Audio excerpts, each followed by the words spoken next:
दोस्तों 2018 में supreme court ने एक कमेटी का गठन किया केवल यह जानने के लिए कि अरावली हिल्स कहां पर गायब हो रही हैं, कितनी गायब हो चुकी हैं और उसके पीछे का स्पेसिफिक रीजन क्या है। उस कमेटी ने अपनी रिकमेंडेशन में यह पाया कि केवल राजस्थान में out of 128 major Aravalli hills लगभग 31 कंप्लीटली डिसअपीयर गायब हो चुकी हैं। उसी के साथ साथ अरावली हिल में लगभग 10 से 12 गैप्स भी क्रिएट हो चुके हैं, जिससे यह डर है कि वेस्टर्न पार्ट ऑफ जो Rajasthan that is the desert part, कहीं वो अरावली के इन गैप्स को क्रॉस करके ईस्टर्न पार्ट में स्प्रेड ना होने लग जाए। और इनका जो मेजर रीजन जो पता चला वो पता चला है legal and illegal mining both.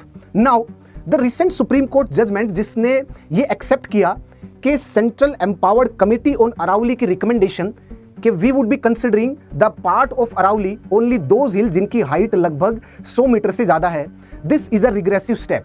कुछ एनवायरमेंटलिस्ट ने यह कहा कि इससे अरावली का डिग्रेडेशन और ज्यादा होगा, इससे अरावली और ज्यादा डिसअपीयर होगी। चलिए इसको समझते हैं, जानते हैं क्यों। देखिए, जो अर्लियर डेफिनेशन थी अरावली की that was on the basis of the slope and that was on the basis of the buffer zone, जो कि फॉरेस्ट सर्वे ऑफ इंडिया की डेफिनेशन के तहत था। और इस डेफिनेशन में क्या मेन पॉइंट था कि हम अरावली में हर उस हिल को कंसिडर करेंगे जिसकी हाइट लगभग 30 मीटर हो और जिसका जो स्लोप है वो 3 डिग्री से ज्यादा हो, हम उसको अरावली हिल में कंसिडर करेंगे और उसको प्रोटेक्शन देंगे।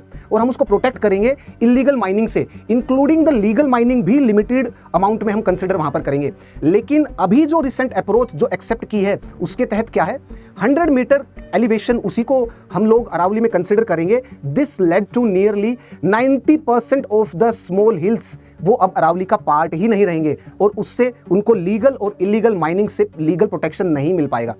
This is the main reason. Earlier, the protection was nearly 50% of the Aravali hills, उनको प्रोटेक्शन मिल रहा था। अभी केवल और केवल 10% या 8% को ही संरक्षण मिलेगा। This is the main reason.